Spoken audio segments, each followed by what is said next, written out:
Всех приветствую, меня зовут Наталья. Сегодня я дам заговор, который читается, когда простыли, при кашле, когда болит горло. Начитывается он на воду, которая пьется в течение дня, допустим, на литр, либо на теплую воду для обливания дома. Также можно начитывать на банную воду, но это только если позволяет самочувствие, а вообще заговаривается вода для питья. Естественно, заговоры от любых болезней – это лишь вспомогательное средство к основному лечению у врача. Они помогают остановить распространение болезни, помогают побыстрее вылечиться, но не заменяют медицинского лечения. Читают на воду рано утром на рассвете 3 раза, поднеся банку к рту. В заговоре идет обращение к двум зорям – к утренней и вечерней, но вчитывается вода на рассвете. Слова такие: «Господи, помоги!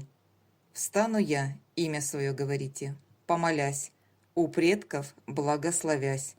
Пойду к двум сестрам, к двум зорям, низко им поклонюсь и обращусь.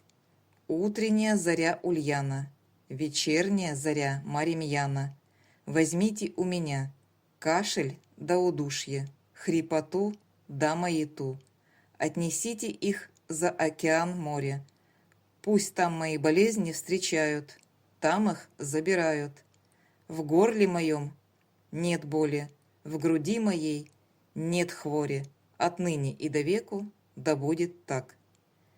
Если же вы заговариваете воду для кого-то из членов семьи, то сначала говорите свое имя, например, «встану я», имя свое говорите, «помолясь» и так далее. А где надо, говорите имя человека, который болеет. Допустим, возьмите у Петра кашель да удушье, и далее по тексту. В горле его нет боли, и далее также по тексту.